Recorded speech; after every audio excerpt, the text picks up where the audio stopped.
સજાન સ્વામી મહારાજની જય. અક્ષર પુરુષોત્તમ મહારાજની જય. ગુરુહરિ શાસ્ત્રીજી મહારાજની જય. ગુરુહરિ યોગીજી મહારાજની જય. ગુરુહરિ પરમ પૂજ્ય હરિપ્રસાદ સ્વામી મહારાજની જય જય જય. પ્રગટ ગુરુહરિ પ્રબોધ સ્વામીની જય જય જય. હરિ પ્રબોધમ પરિવારની જય જય જય.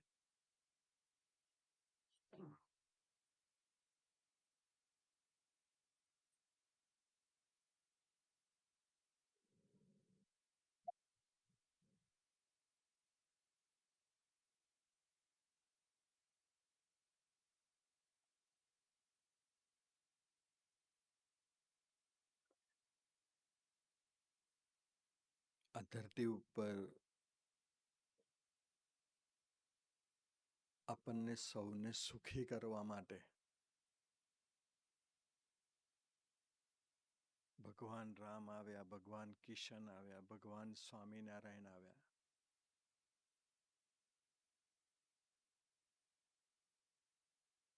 એ પુરુષો આ ધરતી પર ના આવ્યા હોત તો આપણે શું કરત? એક વિચાર માગી લે.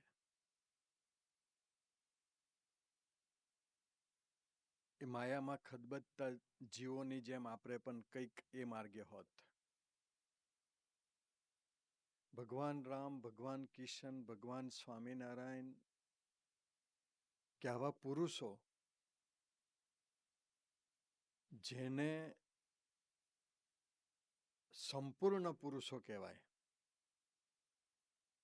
જેને પોતાના સુખમાં કશું બાકી નથી.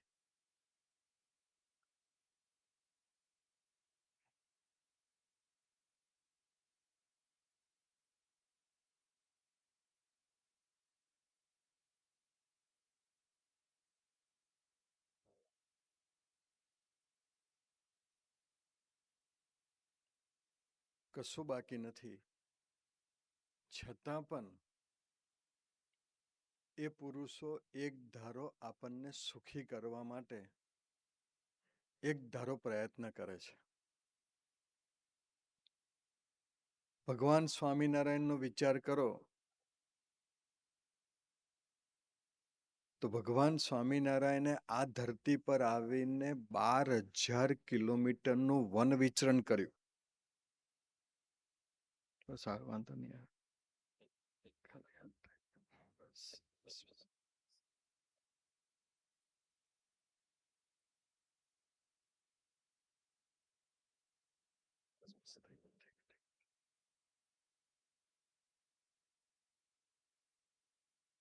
બાર 12,000 કિલોમીટરનું વન વિચરણ કર્યું. આપણે વિચાર કરીએ કે ભગવાન સ્વામિનારાયણને 12,000 કિલોમીટરનું વન વિચરણ કરવાની શું જરૂર હતી? એનામાં એને શું ખૂટતું હતું? અને એની જે ઉંમર છે 11 વર્ષની ઉંમરે પોતે પ્રભુ નીકળ્યા. 17 વર્ષની ઉંમરે 12,000 કિલોમીટરનું વન વિચરણ પૂરું કર્યું. એમની પાસે ન કોઈ ફૂડ હતું,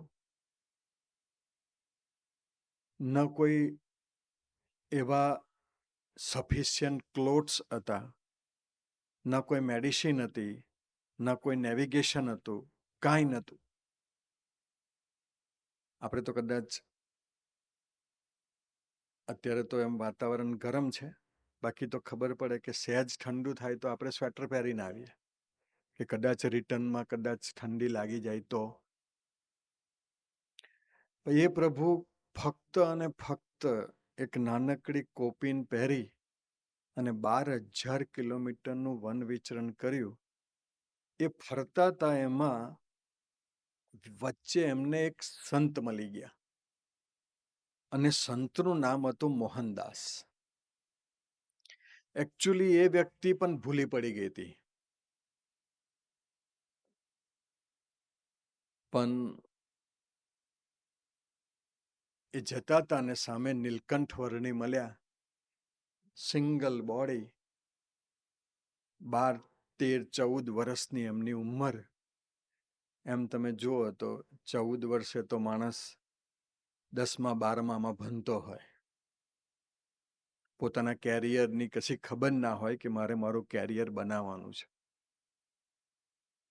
કારણ કે હું બી ભણતો હતો ને ત્યારે મને બી ખબર પડી, 12મું પૂરું થયા પછી ખબર પડી કે હારું કેરિયર બનાવવું જોઈએ. બાકી તો એવું કે ભાઈ ઘરે બધા સેટ છે, આખી જિંદગી ખાઈશું તો બી કંઈક ખૂટવાનું નથી, તો પછી શા માટે આટલો બધો અભ્યાસ કરવો એમ. અને ટીચર્સ બી સમજાવે, પેરેન્ટ્સ તો સમજાવે નહીં, કારણ કે પેરેન્ટ્સનું કોઈ માને પણ નહીં. પણ 12મું જ્યારે પૂરું થયું ને ત્યારે એવું થયું કે જો 12મામાં સારા માર્ક્સ નહીં લાવીએ ને તો લાઈફ ખલાસ થઈ જશે. પછી તો સ્વામીજીની કૃપા થઈ અને કંઈક બુદ્ધિયોગ આપ્યો, એમને બુદ્ધિયોગ આપ્યો, અને પછી બેચલર પૂરું કર્યું, પછી આગળ ભણ્યા ને પછી. પણ હું તમને વાત એ કરું છું કે આપણા જીવનનો જે ચાર્ટ છે, એ ચાર્ટ આપણને એવું લાગે કે હું ઘડું છું. અત્યારે આપણી સામે પ્રબોધ સ્વામી, કદાચ આમાંથી ઘણા બધાએ દર્શન કર્યા હશે વિડીયો પર. કારણ એટલા માટે કે અત્યારે તો ઓલ ઓવર વર્લ્ડની અંદર, વર્લ્ડ તો છોડો પણ ઓલ ઓવર ગુજરાતની અંદર તો પ્રબોધ સ્વામીને તો બધા ઓળખતા થઈ ગયા. કારણ કે ગૂગલમાં પ્રગટ ગુણાતીત લખો એટલે પ્રબોધ સ્વામીનું જ આવે. એટલે હું વિદ્યાનગરની ધરતી ઉપર ઓલ્ડ હોસ્ટેલમાં 2 નંબરની રૂમમાં હું બેઠો હતો, ને તે વખતે હું F5 બીકોમમાં હતો. સ્વામિનારાયણ સંપ્રદાય, સ્વામિનારાયણની કશી ખબર જ નહીં, કારણ કે ઘરે કોઈ સ્વામિનારાયણ હતું નહીં. પણ પૂર્વાશ્રમના કઝિન બ્રધર A.B. પટેલ, એમની પોતાની રૂમ હતી, ત્યાં હું બેઠો હતો. પ્રબોધ સ્વામી એ ત્યાં રૂમમાં આવવાના હશે, એટલે મને અગાઉથી કહી દીધેલું કે તું બી આવી જજે, આપણા એક સંત આવે છે ને દર્શન કરવા માટે. મેં કીધું વાંધો નહીં એમ. તો પછી હું પણ ત્યાં પહોંચ્યો, કારણ કે હું લિબર્ટીમાં રહેતો હતો, બાજુમાં લિબર્ટી હોસ્ટેલમાં. તો પછી હું આવ્યો. મારી ને પ્રબોધ સ્વામીની પહેલી મુલાકાત. એમને તો મને કદાચ જોયો હશે, આ જન્મે નહીં તો ગયા જન્મે, પણ મેં એમને પહેલી વખત જોયેલા. હું તમને એ કહું છું કે આ પુરુષો ધરતી પર આવે છે એ આપણા જીવનનો, આપણા આત્માનો ચાર્ટ નક્કી કરવા માટે આવે છે. અને આપણો ચાર્ટ એવી રીતે બનાવે કે આપણી યાત્રા નિરંતર ધીમે ધીમે ધીમે ધીમે પ્રભુ તરફ ચાલ્યા કરે. તો હું સામે બેઠેલો, પ્રબોધ સ્વામી બેઠેલા, એમની બાજુમાં એક સંત બેઠેલા. પ્રબોધ સ્વામીએ અશોક A.B. પટેલને એવું કહ્યું કે આ કોણ છે? તો કે સ્વામીજી મારો કઝિન બ્રધર છે.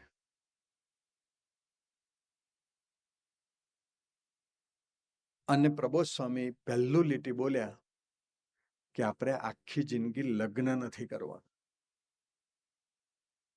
મને મનમાં થયું કે આ સાધુને ઓળખતો નથી. આટલી મોટી ડીલ પહેલી જ મીટિંગમાં આ વ્યક્તિ કરે છે, તો મૂકું એટલીસ્ટ મને પૂછવું તો જોઈએ. કારણ એક નાનકડો પાનનો ગલ્લો ખોલે તો બી 2 જણને પૂછીએ છે. આ તો મેરેજનું ડિસિઝન હતું, પણ છતાં બી પેલી બાપની એવી ખાનદાની, મા બાપની, એટલે બોલાય નહીં કે ભાઈ મોટા છે, વડીલ છે, આપણે કશું બોલવા નહીં, સાંભળી લેવાનું. એટલે કશું બોલેલો નહીં. પછી બીજી લીટી બોલ્યા કે આપણા માટે આ ધરતી પર કોઈ સ્ત્રી જન્મી નથી. મેં કીધું યાર, ભિખારીઓને યાર સ્ત્રી મળે, આપણને ના મળે. એમ રોડ પર રખડતા તમે ફ્રેશ જ છો ને તમે લોકો? આ લોકો તો ત્યાં સુધી મારી નજર નથી પહોંચતી, પણ તમે તો ફ્રેશ છો ને. એમ ઉદાસ હોય એવું લાગે, એમ કઈ મોઢા પર કઈ કે હું તમને હસાવવા પ્રયત્ન કરું, પણ તમે તો એટલા બધા કદાચ તમને મને એવું લાગ્યું કે ભગવાનની મૂર્તિમાં એક અક્ષય ડૂબી ગયા કે કદાચ સંભળાય તો છે ને? હા, બસ બસ. ના, ઘણી વખત પેલું હું સંભળાતું ના હોય ને, કેમ કે એક દાદા અને દાદાની ઉંમર 93 વર્ષની હતી ને દાદીની ઉંમર 90 વર્ષની હતી. દાદીએ નક્કી કર્યું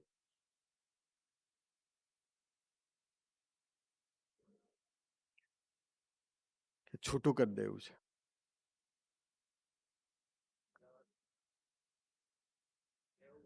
90 વર્ષ. આ લોકોને આ પ્રોજેક્ટ હજુ આવ્યો નથી ને એટલે હસતા નથી.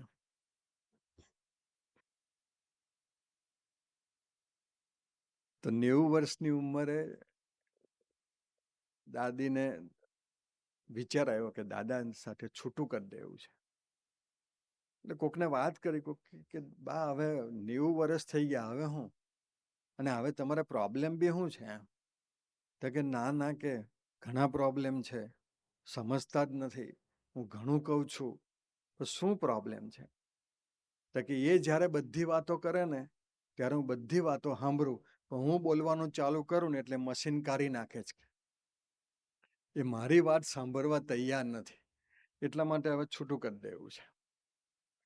મારો કહેવાનો મતલબ શું છે કે જ્યાં સુધી આપણા સ્વભાવ છે ત્યાં સુધી જીવનમાં પ્રોબ્લેમ રહેવાના જ છે. એ સ્વભાવને ઓછા કરવા માટે સ્વભાવ રહિતની વ્યક્તિ સાથે મિત્રતા કરવી પડે. અને જેને બિલકુલ સ્વભાવ નથી, જેનો પોતાનો સ્વભાવ એટલે હું, સ્વભાવ એટલે સ્વનો ભાવ, જેનો પોતાનો સ્વનો કોઈ ભાવ જ નથી, જેનો પ્રભુનો ભાવ એ જ પોતાનો ભાવ છે, એવા પ્રબોધ સ્વામીજી આપણને થોડીક વારમાં દર્શન આપશે. મેદી તો નહીં મૂકી ને માથે? મેદી મૂકી છે? ના, હું તમને પૂછું છું.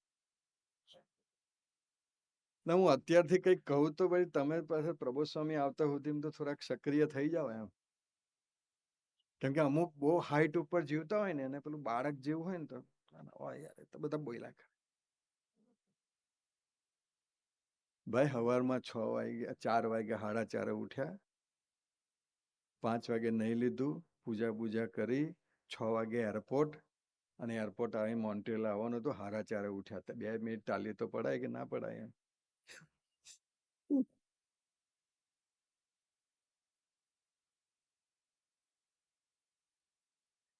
પણ વ્યક્તિ પોતે આનંદ, બીજા પાસેથી આનંદ ક્યારે લૂંટી શકે ખબર?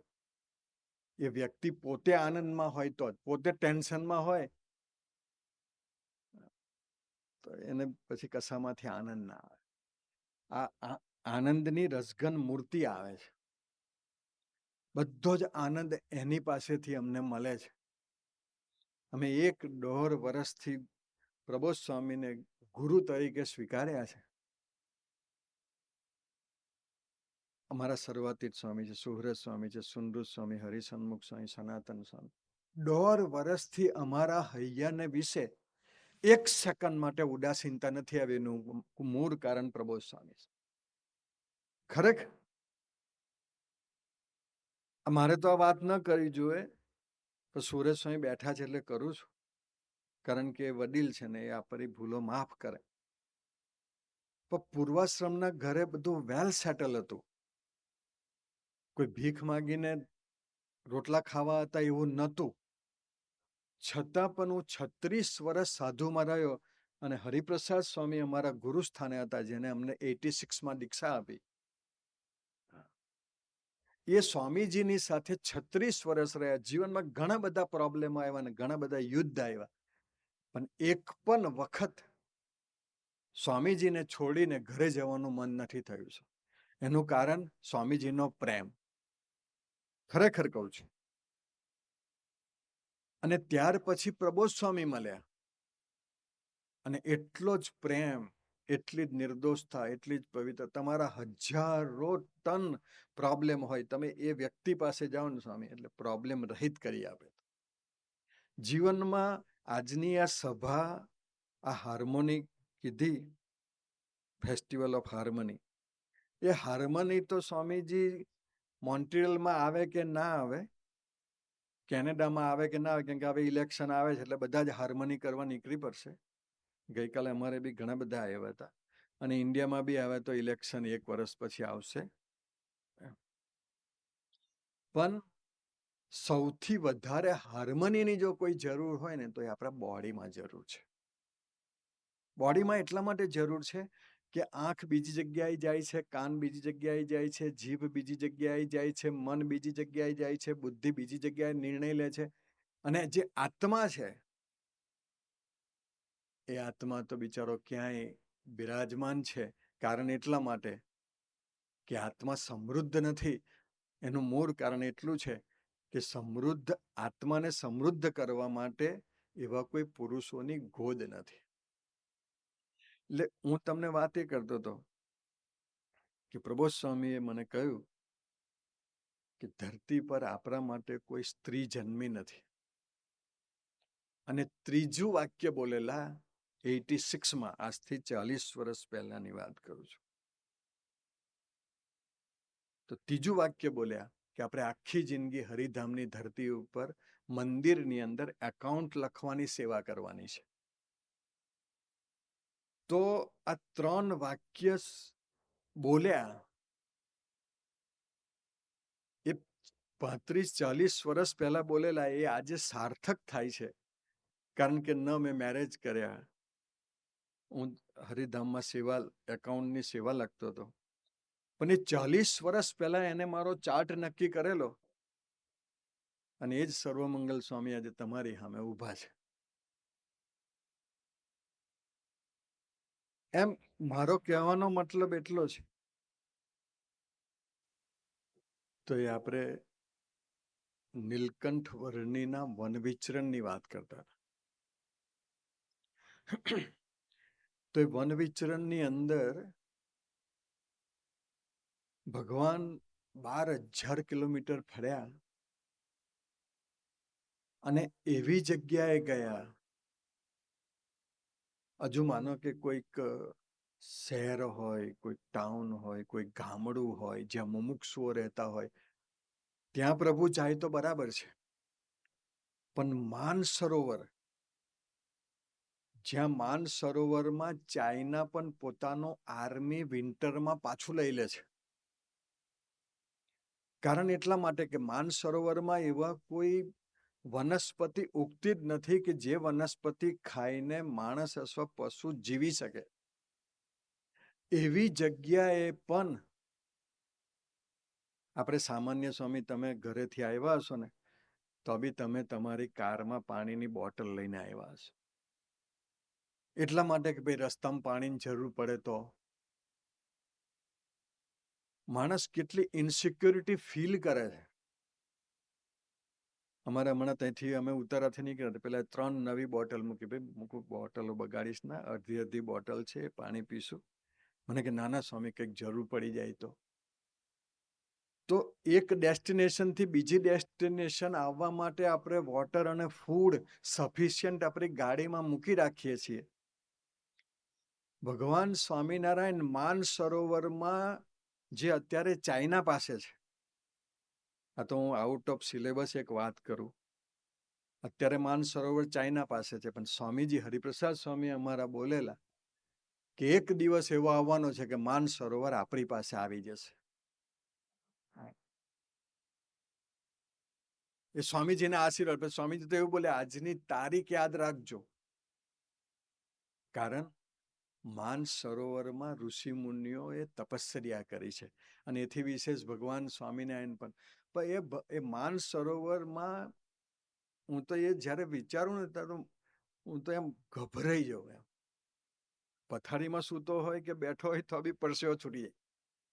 કે માનસરોવરમાં 6 મહિના જ્યાં વ્યક્તિ ઓક્સિજન પર રહી, નહીં કોઈ ફૂડ, નહીં કોઈ વોટર, ફક્ત 6 મહિના ઓક્સિજન પર રહી અને માનસરોવરમાં રહ્યા. એ ભગવાન સ્વામિનારાયણ 12,000 કિલોમીટરનું વન વિચરણ કર્યું. એમાં જંગલમાંથી પસાર થતા થતા એમને એક મોહનદાસ નામના એક સાધુ મળી ગયા. મોહનદાસ તો એકચ્યુઅલી ભૂલા પડી ગયેલા. અને આપણે આ ધરતી પર આવીને બી ભૂલા પડી ગયા. તમારી વાત નથી. હું હોય કે સર્વાતીત સ્વામી હોય કે સુનૃત સ્વામી હોય કે સર્વનમન સ્વામી હોય કે અમે બધા આ ધરતી પર છીએ, છતાં બી જો પ્રબોધ સ્વામી અમારા જીવનમાં ના હોત, સ્વામીજી અમારા જીવનમાં ના હોત, તો અમે ભૂલા જ પડી જાય. કારણ ડગલે ને પગલે સંતની જરૂર છે. અમારે અહીંયા આગળ એક સુરજ સ્વામીનો સેવક છે કેનેડામાં. એનું નામ છે અલૌકિકભાઈ. કદાચ તમારામાંથી કોઈ ઓળખતું હશે. એ અલૌકિક એક ઇન્ટરવ્યુ આપવા માટે એ પોતે એની કંપનીમાં ગયો હતો. બેઠો, પેલા એક ક્વેશ્ચન પેપર એને આપી દીધું કે લે ભાઈ આને સોલ્વ કરવાનું. હવે એ જ્યારે એને ક્વેશ્ચન પેપર જ્યારે એની પાસે આવ્યું ને સ્વામી, ત્યારે એની પાસે એને ખબર જ હતી કે યાર આ કોઈ દિવસ આ પ્રોબ્લેમ જોયો નથી, વાંચ્યો નથી, અને કેવી રીતે સોલ્વ થાય. એને પેલા કીધું કે તું ટ્રાય તો કર. અને એને ટ્રાય કરવા માટે પ્રયત્ન કર્યો, પણ એને આવડતું નહોતું. એટલે એને ભગવાનને પ્રાર્થના કરી, સ્વામીજીને પ્રાર્થના કરી, પ્રબોધ સ્વામીને પ્રાર્થના કરી કે પ્રબોધ સ્વામી આ પ્રોજેક્ટ મને આવડતો જ નથી, અને આ બોસે મને આ ક્વેશ્ચન પેપર આપ્યું છે, તમે બુદ્ધિયોગ આપજો કે આ ક્વેશ્ચન પેપર સોલ્વ કરી શકો. એને એ ક્વેશ્ચન પેપર સોલ્વ કરવા માટે પ્રયત્ન કર્યો. અડધો પોણો કલાક પછી એને ક્વેશ્ચન પેપર સોલ્વ કરી દીધું. અને એને તો ખબર જ હતી કે મારાથી તો આ હું પાસ થવાનો જ નથી. છતાં જ્યારે એને ક્વેશ્ચન પેપર એને જ્યારે એના બોસને આપ્યું, ત્યારે બોસે જ્યારે તપાસ્યું ને ત્યારે 94% એમાં મૂક્યા. એ કે યાર આ પ્રોબ્લેમ તો હું આવી રીતે સોલ્વ ના કરી શકું, તે કેવી રીતે સોલ્વ કર્યો? તો કે યાર મને ખબર નથી, મેં તો ભગવાનને પ્રાર્થના કરીને ભગવાને બુદ્ધિયોગ આપ્યો અને મેં સોલ્વ કરી દીધું. એટલે અલૌકિક એવું કહેતો હતો કે મને એવું થઈ ગયું કે સારું આપણે આ કદાચ આગળ વાંચ્યું હોય ને તો મેમરી રિકોલ થઈ હોય. કેમ કે આપણે બી પાછા આપણા ઈગોમાંથી તો બહાર આવીએ નહીં કે મને ભગવાને જ બુદ્ધિયોગ આપ્યો છે ને મેં સોલ્વ કર્યું છે, એવું નહીં. એટલે એ એના આનંદમાં ને આનંદમાં બહાર નીકળતો હતો. પણ બીજી જ ફેક્ટરીમાં એનો એક દોસ્તાર હતો, અને એનું જ્યારે ઇન્ટરવ્યુ ચાલતું હતું ત્યારે પ્રબોધ સ્વામી એને દર્શન આપ્યા. અને દર્શન આપીને પ્રબોધ સ્વામીએ કહ્યું કે પેલો અલૌકિક ઇન્ટરવ્યુ આપે છે ને એ પાસ થઈ જવાનો છે, અને એને જોબ મળી જવાની છે, અને $65,000 સેલેરી એને પર એનમ મળશે. આ પ્રબોધ સ્વામીએ પેલાને કહ્યું જ્યારે આનું કરંટ ઇન્ટરવ્યુ ચાલતું હતું. તો એને તો પાસ થઈ ગયેલ, એ તો ફોર્મમાં જ હતો એમ કે ભાઈ આ તો મેં વાંચ્યું હશે ને મને આવડી ગયું ને મેં મહેનત કરીને આ તે. અને એમ કહીને આનંદમાં એ ઉતરતો હતો કે પેલા કહી દીધું કે તમારું ઓકે, જોબ કમ્પ્લીટ. અને અમે $65,000 અથવા તો તરત નહીં કીધું હોય, પછી કીધું, પણ એ ઉતરતો હતો ને એટલે હા મેં પેલો આવ્યો, ઓય તું પાસ થઈ ગયો ને ઇન્ટરવ્યુમાં, તને કઈ રીતે ખબર? તારું ઇન્ટરવ્યુ ચાલતું હતું ને ત્યારે મને પ્રબોધ સ્વામીએ દર્શન આપ્યા હતા કે પેલો ઇન્ટરવ્યુ આપે છે પણ એમાં પાસ થઈ જવાનો છે, એની જોબ કન્ફર્મ છે અને $65,000 જોબ મળશે. અને ઘરે ગયો અને પેલાનું આવ્યું કે ભાઈ તમારી જોબ કન્ફર્મ છે. પણ ઇન્ટરવ્યુમાં બી આપણે ભૂલા પડી ગયા, ચાલતા ચાલતા બી ભૂલા પડી ગયા, કાર લઈને જતા હોય તો બી ભૂલા પડી ગયા, એવું નથી. એમ મોહનદાસ ભૂલા પડ્યા. એટલે મોહનદાસે નીલકંઠ વર્ણીને કીધું કે નીલકંઠ આ બાજુ ક્યાં?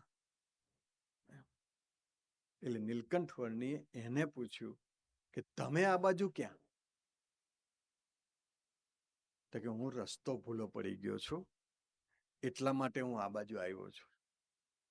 અને ત્યારે નીલકંઠ વર્ણી એવું બોલ્યા કે તમે રસ્તો ભૂલો પડી ગયા એટલે આ બાજુ આવ્યા છો, અને હું તમારા જેવા રસ્તો ભૂલા પડેલાને રસ્તો બતાવવા માટે આ બાજુ આવ્યો છું. તો એવું નથી કે વ્યક્તિ સ્થૂળ રસ્તાઓ જ ભૂલી જાય. વ્યક્તિ પોતાના જીવનમાં ઘણું બધું ભૂલી જાય ડેસ્ટિનેશનથી. આજે જુઓ તો ધરતીને ધ્રુજાવી નાખનાર હિટલર, નેપોલિયન, સ્ટેલિન, લેલિન, એ લોકો બી ભૂલી ગયા. સ્વામીજી પ્રસંગો કહેતા હતા. સ્ટેલિન રશિયાની અંદર, એ રશિયાનો બહુ મોટો યોદ્ધા કહેવાય છે. એને સ્વામીજી એવું કહેતા હતા કે એને રશિયામાં 10,000 ચર્ચને બુલડોઝર મારી દીધેલું. સ્વામી, આપણે એટલા બધા નાસ્તિક તો નથી, ભલે કદાચ આપણને સભામાં ન જતા હોય, સત્સંગમાં ન જતા હોય, મંદિરમાં ન જતા હોય, પણ એટલા બધા નાસ્તિક નથી કે આપણે મંદિરને પથ્થર મારીએ. એને 10,000 ચર્ચને બુલડોઝર મારી દીધેલું. પણ સ્વામીજી એવું કહેતા કે સ્ટાલિનની જ્યારે અંતિમ અવસ્થા આવી ત્યારે એને ભગવાનને પ્રાર્થના કરી કે ભગવાન, આવે તને તું તારા દરબારમાં આવે, તું મને લઈ જા. નેપોલિયનનો વિચાર કરો, હિટલરનો વિચાર કરો. સ્વામીજી હિટલરની વાત કરતા હતા. હિટલર એટલે તો બધા કેવા બધા માણસો. પણ સ્વામી કે ઘોડા પર એ વોર કરતો હતો ને એના આંખની અંદર કાકડી પડી. સ્વામી કે ધરતીને ધ્રુજાવી નાખનારે હિટલર 7 દિવસ સુધી એની આંખમાંથી એક કાકડી કાઢી શક્યો નતો. કારણ કોઈક સુપ્રીમ તાકાત છે, કોઈક સુપ્રીમ પુરુષ બિરાજમાન છે. એને લઈને આપણે જોઈએ છીએ, એને લઈને આપણે ખાઈએ છીએ, એને લઈને આપણે પીએ છીએ, એને લઈને આપણે બુદ્ધિથી વિચારી શકીએ છીએ. હું અત્યારે બોલું છું કે મેં પ્રિપરેશન કર્યું છે, હું બોલું છું એવું નથી. પ્રિપરેશન કર્યું હોય તો એ ભગવાન ભૂલાડી દે. પણ પ્રબોધ સ્વામી આજે સ્પેશિયલ મોન્ટ્રીયલની ધરતી પર એટલા માટે આવ્યા છે, અને એ આપણને એક જ વસ્તુ શીખવાડવા માંગે છે કે આપણે ભગવાનને લઈને છે. આજે ભીષ્મ સ્વામી શુદ્ધ બ્રહ્મચર્ય વ્રતને ધારણ કરનારે પુરુષ હતા, છતાં બી કેન્દ્ર સ્થાને પ્રભુ નતા. અને જેના કેન્દ્ર સ્થાને પ્રભુ ના હોય એ બધા જ રસ્તો ભૂલો પડેલા કહેવાય છે. આ લોકની વાત કરો, અમારા કીર્તિમામાં જ જામનગરની ધરતી ઉપર એક નાનકડી હું તમને વચ્ચે વાત કરું તો એ સ્વામીજી અમારે પોતાની રૂમમાં આરામમાં હતા. કીર્તિમામાં સવારના પોરમાં દર્શન કરવા ગયા. દર્શન કરવા ગયા તો સ્વામીજી છે ને જનરલી સવારના પોરમાં પોતાની પથારીમાં વજ્રાસનમાં બેસે. એટલે વજ્રાસનમાં બેસીને થોડું ધ્યાન કરે, થોડી પ્રાર્થના કરે ને પછી એ પોતે ક્રિયાયોગોમાં લાગે. તો વજ્રાસનમાં સ્વામીજી બેઠા હતા અને ત્યાં સ્વામીજીએ વજ્રાસન છોડ્યું. 15-20 મિનિટ 30 મિનિટ સ્વામીજી વજ્રાસનમાં બેસે ને એમને વજ્રાસન છોડ્યું ને એટલે એમ પથારીમાં પડી જતા હતા. બોડી આખું નમી જતું તેમ. એટલે કીર્તિમામાએ તરત પકડ્યું એમ. તો સ્વામીજી કદાચ બી પડી જાત તો બી પથારીમાં જ પરત, કે નીચે તો પડત નહીં. પણ આટલી હેલ્પ કીર્તિમામાએ સ્વામીજીને કરીને ત્યારે સ્વામીજી એક વાક્ય બોલ્યા કે કીર્તિ, આખી જિંદગીમાં તું ગમે ત્યારે પડીશ ને હું બચાવવા આવી જઈશ તને. દુનિયાની કોઈ એટલે ધરતી પર કોઈ બી જગ્યા હશે પણ તું જ્યારે પડીશ ને ત્યારે હું તને બચાવવા આવી જઈશ. એ કીર્તિ મામાની વાત કરો તો આમ તો મને ખબર નથી, કેમ કે હું હમણાં દુબઈમાં જઈને આવ્યો તો દુબઈમાં 25 ચાર્ટર્ડ એકાઉન્ટન્ટની સભા હતી. એમાં 18 ચાર્ટર્ડ એકાઉન્ટન્ટ ખાલી સુરતના હતા. અને સુરત એટલે સૌરાષ્ટ્ર, કેમ કે વરાછા ફૂલ એમ. વરાછામાં તો આ તો વચ્ચે હસવાની વાત કરું છું કે અમારે જુનાગઢમાં સમયો હતો તો સભા પૂરી થાય પછી બધા ખુરશી ઉચકીને બીજા મેઇન સભા મંડપમાં લઈ જવાની. એટલે મેં સ્તવન સરને કહ્યું, મૂકું સ્તવન સર થોડા યુવકો આપો ને, 100-200 યુવકો, મારે આ બધી ખુરશીઓ સભા મંડપમાંથી ઉચકીને પેલી બાજુ લઈ જવાની. તે એને પેલું સુરતની એક બસ હતી તે આપી દીધી. મને કે લો આ 50 સુરત વાળા. થોડુંક સુરત વાળાએ ખુરશીઓ ઊંચકી પછી થાકી ગયા એટલે બેઠા હતા. એટલામાં સૌરાષ્ટ્ર વાળા આવ્યા અને સૌરાષ્ટ્ર વાળા આવે એટલે તો એમનું હેલ્ધી બોડી, તો એ તો બધી ખુરશીઓ ઉચકીને ચાલવા માંડ્યા. તો ખુરશીઓ ઉચકવા માંડ્યા એટલામાં પેલો એક જણો બોલ્યો, આમ સુરત વાળા બેઠા હતા ને પેલા ખુરશીઓ ઉચકતા. પેલા કે ઓ ભાઈ, ખુરશીઓ ઉચકવી હોય ને તો કાચી 135 ખાવી પડે, કે આમ બેહીને ના ચાલે. કાચી 135 એટલે તમાકુનો જે કોડ છે એની વાત કરું છું. અમને એક સુરત સ્વામી, અમને એક પ્રબોધ સ્વામી પાસે એક સેવક આવ્યો હતો. એ કે પ્રબોધ સ્વામી, આ તમાકુ નહીં છૂટતી, કે આશીર્વાદ આપો ને. પ્રબોધ સ્વામી કે હું તને એક નિયમ આપું, એ નિયમ તું પાડીશ? તો કે પાડીશ. ખરેખર પાડીશ? તો કે પાડીશ.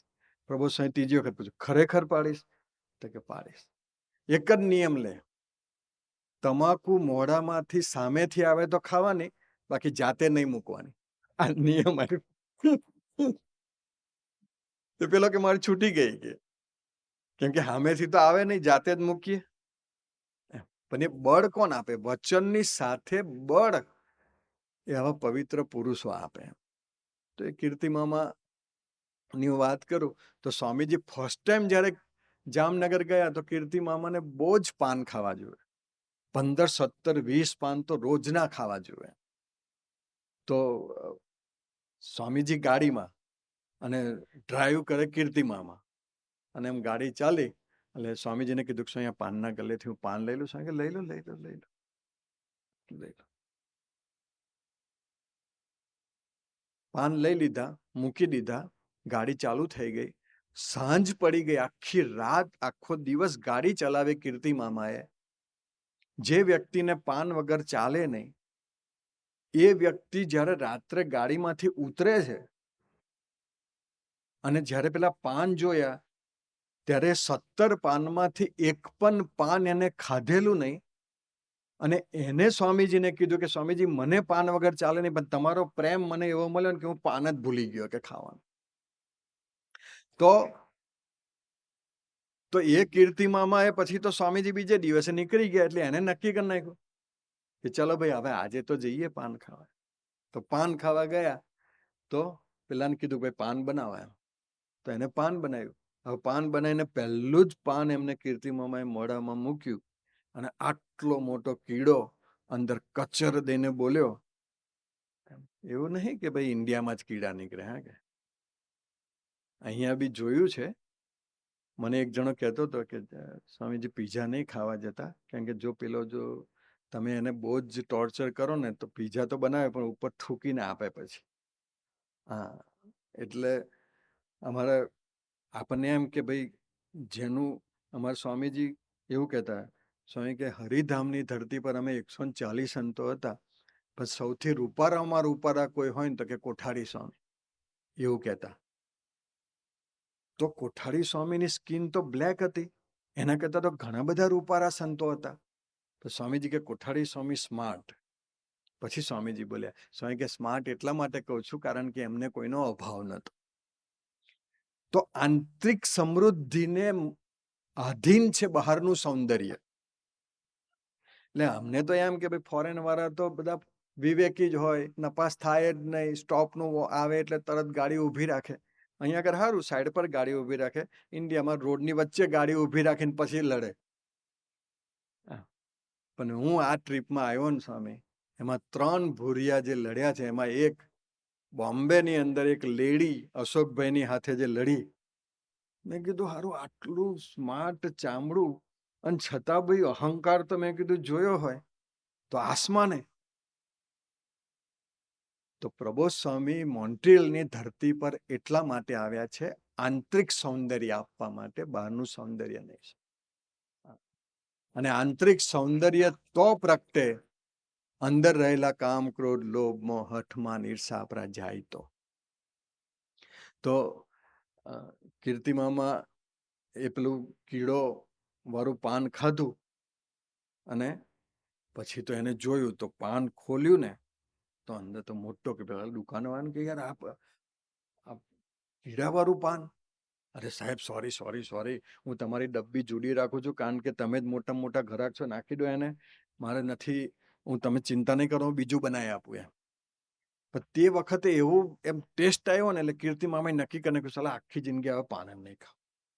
કેમ કે જ્યારે ખાવા જાય ને તો એને પેલા કીડાની સ્મેલ જ આવે, સુગંધ આવે. અને પછી નક્કી કરી નાખ્યું તો પાન છૂટી ગયું. પાન છૂટી નહીં ગયું, એને નક્કી કરી નાખ્યું કે ખાવું જ નથી. હવે એક વખત હરિધામની ધરતી પર એ પોતે આવ્યા હતા અને સ્વામીજીની સાથે થાળ લેતા હતા. અને થાળ લે એટલે ભગવાનના ઠાકોરજીને જે ધરાવેલા પાન હોય એ પાન સંતો પછી મહેમાનોને આપે. એટલે કીર્તિમામાને પાન આપ્યું એટલે કીર્તિમામાએ ના પાડી કે ના, મારે નથી લાવવું. ત્યારે સ્વામીજી બાજુમાં બેઠેલા, ત્યારે સ્વામીજી એવું બોલ્યા, જમી લો, આ તો ઠાકોરજીને ધરાવેલું પાન છે, આમાં કીડા ના હોય. પણ એ કીડા પાનની અંદર કીડા મૂકનાર જ એ, અને કીડા મૂકીને પાન છોડાવનાર જ એ જ કીર્તિમામા મને કહેતા હતા કે એક વખત હું ફ્લાઇટમાં હતો, લંડન થી બોમ્બે જતો હતો અને મારે કંઈ ખાવું નતું. મેં એર હોસ્ટેસને કહ્યું મારે ખાવું નથી, મને હુઈ જવા દે. હુઈ ગયો. 7 કલાક રહ્યા અને પછી એ બોમ્બે આવવાનું થયું તો મને એર હોસ્ટેસે ઉઠાડ્યા કે બોલો કંઈ લેવું છે? તો કે ના, કંઈ લેવું નથી. તો કે કંઈક લેવું હોય તો બોલો એમ. તો કે તારી પાસે શું છે? તો કે કોફી પીવી હોય તો કોફી આપું. તો કે બીજું શું છે? તો કે કેક છે, તમારે કેક ખાવી હોય તો છે નાનકડી. એટલે કીર્તિમામાએ સહજ પૂછ્યું કે એમાં એગ્સ નથી ને? એમ એર હોસ્ટેસે કે 99% એગ્સ નથી.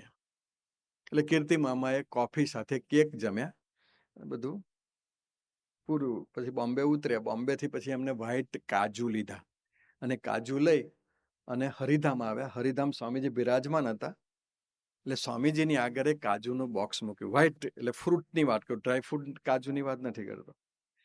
સ્વામીજી આગળ, સ્વામી કે શું લાવ્યા? તો કે સ્વામીજી વ્હાઈટ જાંબુ છે અને એ સ્પેશિયલ હું તમારા માટે બોમ્બેથી લાવ્યો. એમ એટલે સ્વામીજી એ ખોલવા ગયા કે સ્વામીજી કે જાંબુ બ્લુ જોયા છે, આ વ્હાઈટ જાંબુ નથી જોયા. એટલે સ્વામીજીએ ઓપન કર્યું એમ. એટલે કીર્તિમામા એક વાક્ય બોલ્યા, મારામાં વિશ્વાસ નહીં? મેં કીધું કે વ્હાઈટ જાંબુ છે, પછી વ્હાઈટ જાંબુ જ હોય ને, કે પછી તમે જોવાની શું જરૂર? એમ. અને ત્યારે સ્વામીજી બોલ્યા, સ્વામી કે તારા પર વિશ્વાસ એટલા માટે ના મુકાય કે એક વારી કેક ખવડાવી દે તો. ત્યારે કીર્તિમામાને ખબર પડી કે 12,000 મીટરની હાઈટ ઉપર મારું ફ્લાઇટ ચાલતું હતું અને એમાં જે હું કેક જમેલો એ એક વારી હતી, એ આની નજર બહાર નહોતું. મારો કહેવાનો મતલબ એટલો છે કે આવા પવિત્ર પુરુષોને કોઈ સ્વાર્થ નથી. એક જ સ્વાર્થ છે, એના યોગમાં આવનાર દરેક વ્યક્તિ એ રસ્તો ભૂલો પડી ન જાય અને એનો રસ્તો ભગવાન તરફ નિરંતર ચાલ્યા જ કરે. નાનકડી અને છેલ્લી વાત કરીને મારી સેવા પૂરી કરી દઉં, પછી હાર વિધિ અને પ્રબોધ સ્વામીનો આપણે લાભ લઈએ. પણ અહીં આગળ અમારા રાજુભાઈ ને બધા અઠવાડિક સભા કરતા હોય છે. દર અઠવાડિયે 1 કલાક કાઢવો. સ્વામી, આપણને ઘણી વખત થાય કે યાર દર વખતે હું ગોષ્ઠીમાં. સુરેશભાઈ, અમારે કતારગામની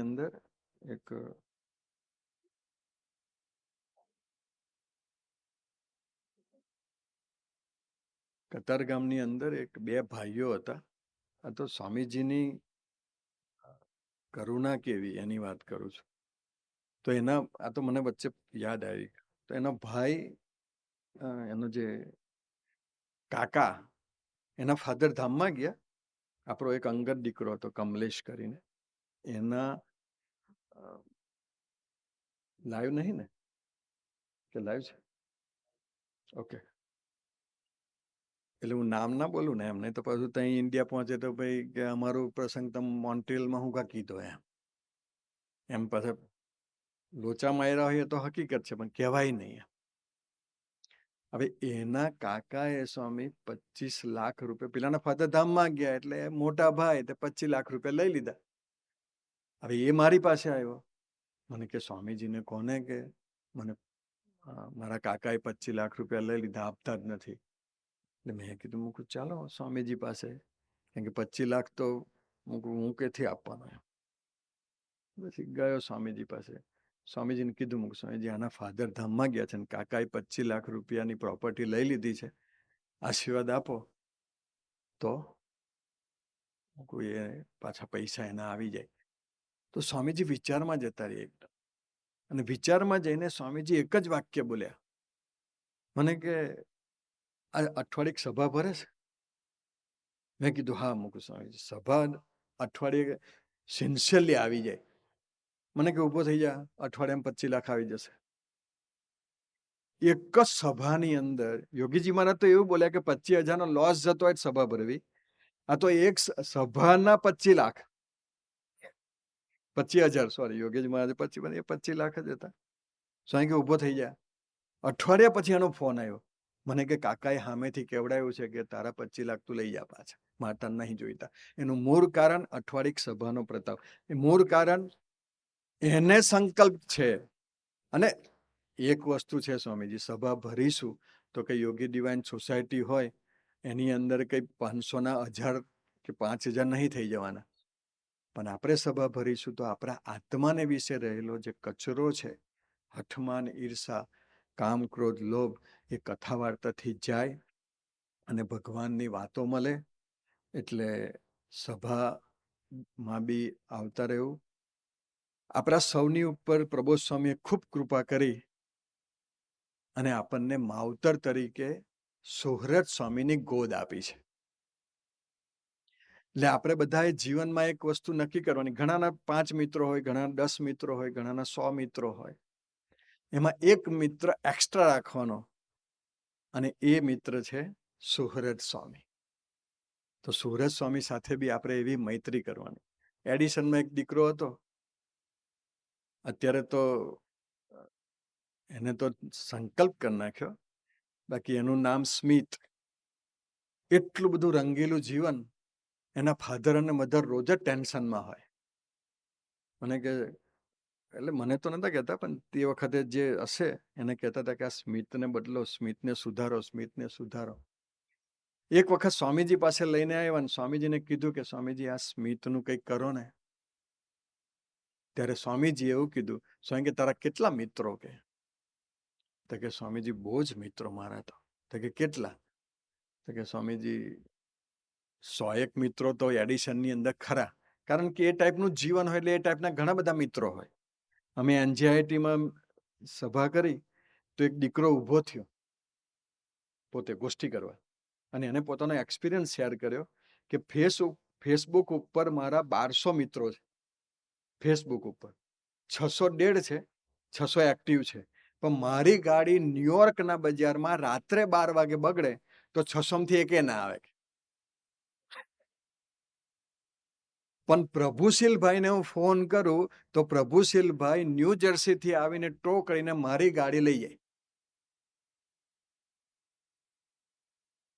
તો એને સ્વામીજી એક જ લીટી કીધી, સ્વામી કે તારા 100 મિત્રો હોય તો વાંધો નહીં, પણ એક મિત્ર એવો રાખજે કે તારું જીવનને બદલે, અને એ છે કિશનજી. સ્વામી કે કિશનજીને તારે મિત્ર તરીકે રાખવાનું. તે દિવસે સ્મિતે કિશનજીને જીવનમાં સ્થાન આપ્યું. કાંઈ બી થાય કિશનજીને પૂછીને જ કરવાનું, કે એમ જ કરવાનું. સ્વામી આજે એટલું બધું સરસનું જીવન, જે વ્યક્તિ આજે મારાથી બોલાય નહીં છતાં બી હું તમને કહું, જે વ્યક્તિનું આખું લાઈફ નેગેટિવ હતું, એ વ્યક્તિના જીવનમાં સ્વામીજીના આશીર્વાદ અને કિશનજીની ગાઈડલાઈનથી એટલું બધું જીવન પરિવર્તન થઈ ગયું કે આજે આટલું બધું રંગેલું જીવન હોવા છતાં પણ એ વ્યક્તિએ નક્કી કર્યું કે હવે મેરેજ નથી કરવા. સ્વામીજીને રાજી કરવા માટે, ભગવાનને રાજી કરવા માટે અનમેરિડ રહેવું છે. અને એમને પ્રબોધ સ્વામીના હાથે દીક્ષા લીધી અને પ્રબોધ સ્વામી એનું નામ સુદર્શન આપ્યું. હા, તો મારો કહેવાનો મતલબ એટલો છે કે આવા પુરુષોને કોઈ સ્વાર્થ નથી. ભગવાન સ્વામિનારાયણે 12,000 કિલોમીટર વિચરણ કર્યું, કોઈ સ્વાર્થ નથી. એને એક જ સ્વાર્થ હતો, અટવાલા ચૈતન્ય માર્ગે ચડે. બસ કહેવાનો મતલબ એટલો જ છે. પ્રભુ સ્વામીના ચરણમાં એટલી પ્રાર્થના કે દયાળુ અમે બધા જ અટવાયેલા છીએ. અમે કઈ સારા જ માર્ગે છીએ એવું નથી. મનનું કહેલું કરીએ અટવાયેલા જ છે, બુદ્ધિનું કહેલું કરીએ અટવાયેલા જ છે, ઇન્દ્રિયોનું કહેલું કરીએ અટવાયેલા જ છે. પણ હવે અમારા જીવનમાં કેવળ અને કેવળ આપજરો મહારાજ જ રહે અને આપનું જ કહેલું અમે, અમારું સમગ્ર શરીર, સમગ્ર ઇન્દ્રિયો એ પ્રભુમાન્ય થઈ જાય અને પ્રભુ કે એ પ્રમાણે જ અમારું સૌનું જીવન બને. એ માટે આપ આશીર્વાદ આપો, કૃપા કરો. એ જ પ્રાર્થના સહજાનંદ સ્વામી મહારાજની છે.